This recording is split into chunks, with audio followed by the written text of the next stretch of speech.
she would text him and like literally was screaming at me, and I'm like, dude, I am driving. Like, yeah. It's tough. Yes. How have you seen rage? My friend, you guys might have heard this story. My friend, his sister and brother-in-law were driving up to McCall for the weekend, and this guy and his family drove him off the road, and got out of the car and came and beat them up and knocked him out, and it was not good. So there's a bit of unnecessary rage. And you guys have been. How many drivers do we have in here? How aggressive are drivers out there? All Nice. Not as bad as Utah. Oh, Tell us about an aggressive driver. Aggressive. Hang on a second. I mean, I'm just like really aggressive, but like I kind of yell at people if they don't do their things. I'm like, So you're the aggressive driver. You are a grandma driver. What are you talking about? I like call everyone sir and yell at them. Okay, Sir, you do that do was that. illegal. Susanna, what'd you see? My sister, when she drives, she yells at stop signs, and then she'll yell at the light, and then she'll get directions from Siri, and then there's like, Siri, I don't want to go that way, so then she turns the other way, and then they're That's terrible. Yes, tell us. Sometimes I'm like an angry driver. Okay, I have a good reason though. Okay, so Okay, let's hear it. on Friday. So remember those tactics that. Okay. Go ahead and tell us about this good reason. So it's a red light, right? And I'm like The audacity. five cars behind, and the guy in front of me. So the light turns green, everybody goes except him. He just sits there. I'm like, what are you doing? Yeah. He sits there for like 30 seconds. Dude, It's use when you your horn. honk. I honked like 10 times. He just sat there. So go around to it. Maybe he was I'm like, having a move. rough day, okay? And that's. And I go around him. One time, I had this car pull out in front of me, so I saw it, and I'm like, maybe. So I was able to slow down. And then they were speeding a lot, so they got way ahead of me. And then they turned on their blinker, and then they stopped, and they just stopped at the spot when they had a free right away. I'm like, and then they flipped me off, and they drove by. Yeah. And I'm like, you pulled out in front of me. Epic drivers. So there are drivers. We're one. Some of them. There are other people around us, but we have to interact with each other, and there's laws to help us. What did you say though about that person? Maybe he had a rough day. You don't know what's going on in that other person's life, really. And I mean, there's circumstances that happen. There is no excuse for rage. There really isn't. So if some other person's raging, they're hurting, most likely. There's something going on. I think our society right now, we're just addicted to that ability to be able to get rage. Somebody says something I don't like, I'm going to rail right on you because it's my right to do that. Yes? I used to get like super mad at drivers, but then I started making like really stupid mistakes as I've been driving longer.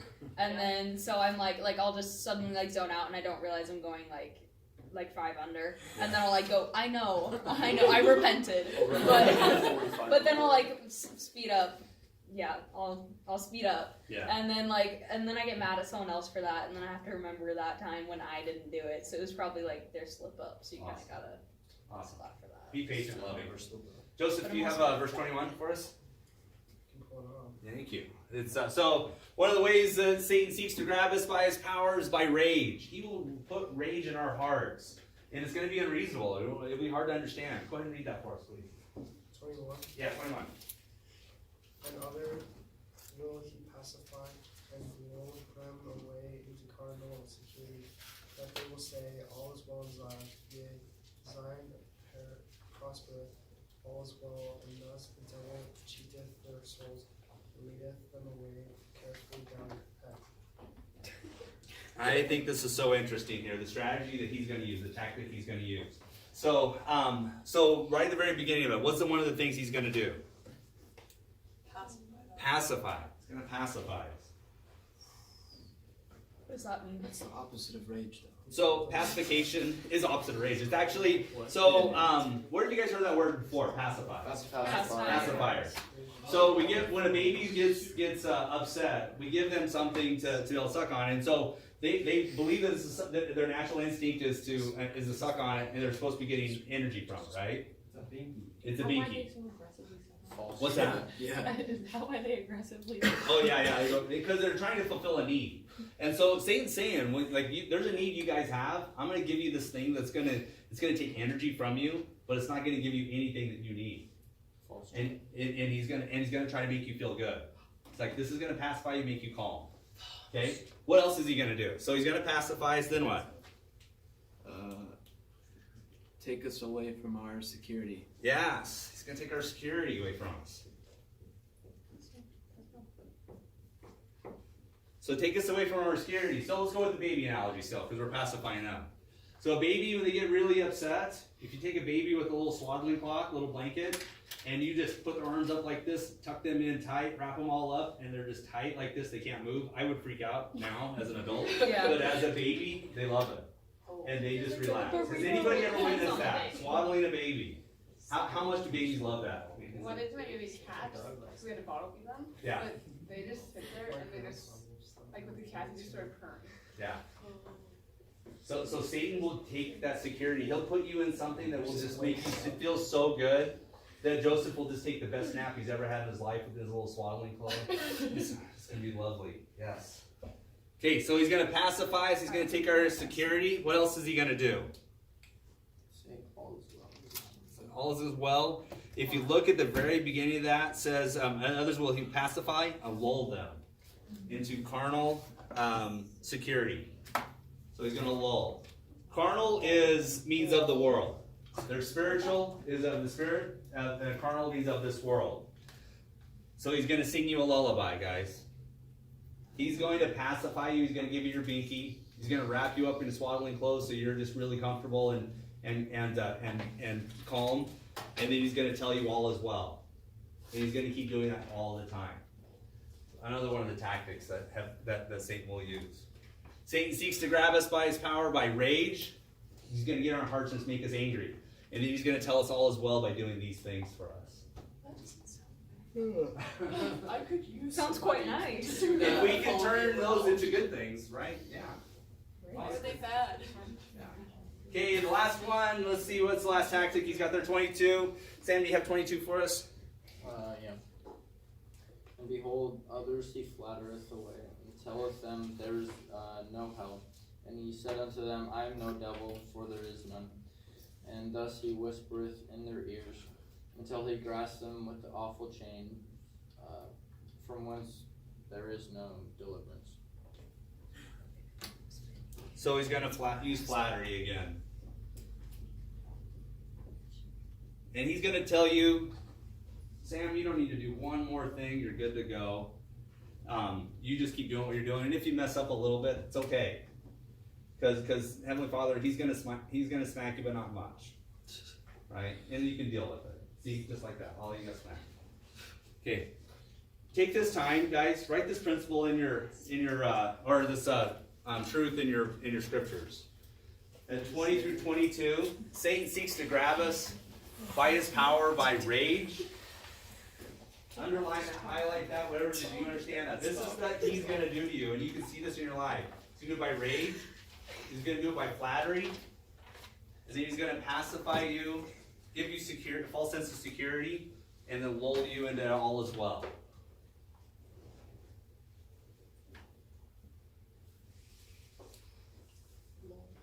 Lull. Lullaby. LOL. Gonna sing you a lullaby. Lol. Lull.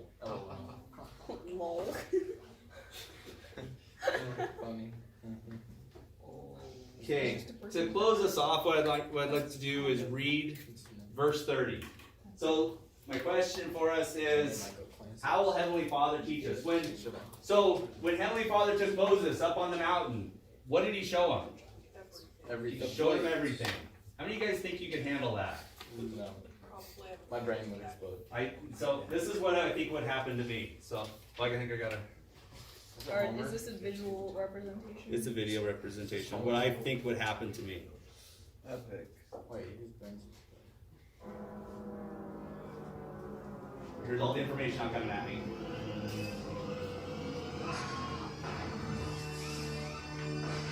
Yep. Thanks. Or like in the office when Let's go to verse 30 and, see, and let's find out how Heavenly Father is going to teach us. Harmony, do you have that for us? Yeah. For behold, thus saith the Lord God, I will give unto the children of men line upon line, precept upon precept, here a little and there a little. And blessed are those who hearken unto my precepts, and lend an ear unto my counsel, for they shall learn wisdom. For unto him that receiveth I will give more, And from them that shall say, we have enough, from them shall be taken away even that which they have. This is one of my favorite doctrines, guys.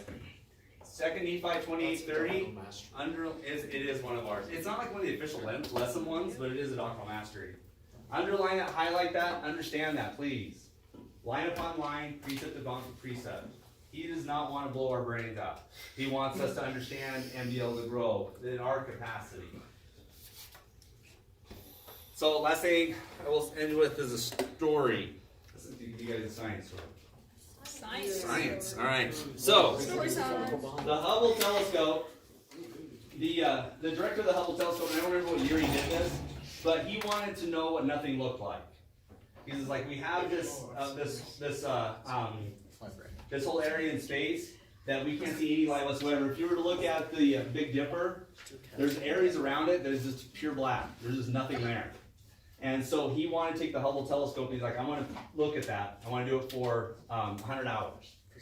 And there were scientists that were really upset with him. They're like, you can't do that. It's a waste of technology. We could be looking at other things we know are there. Let's go look at what we know. And he's like, no, I want to do this. And he was a director, so he kind of got his way. So he looked into like a region here, had the Hubble telescope. So where the Big Dipper is, looked in a region about right here. And the space that he looked at, if you take my pen, would be the area about the tip of my pen. That's how big an area that he looked at. And he turned the telescope on there for 100 hours. It just collected light. Because what you're looking at is the past. You're looking at what's happened in the past. You're looking at light coming to us.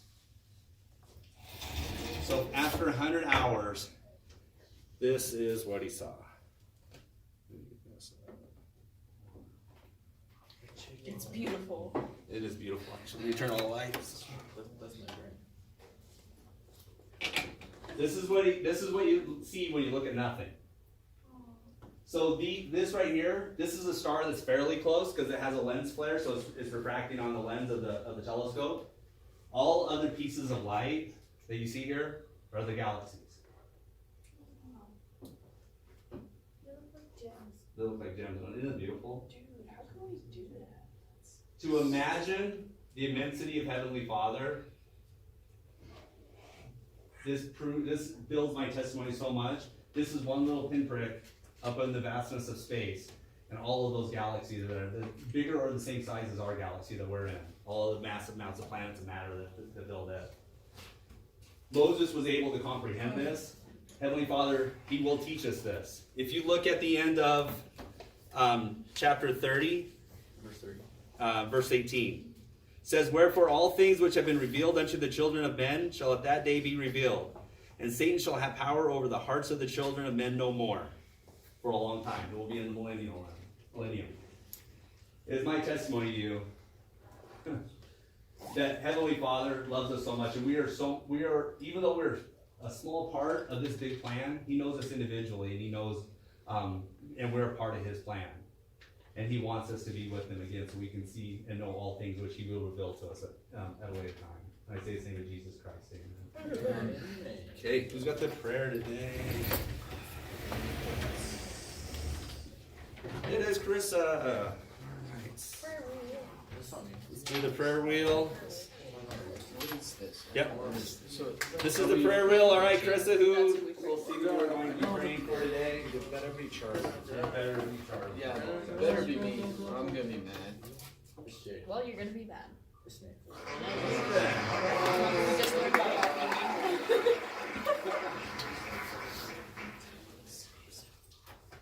dear Heavenly Father, thank you for this lesson and that we can learn some new stuff, and please help us so we will get home safely, and please bless Nathan and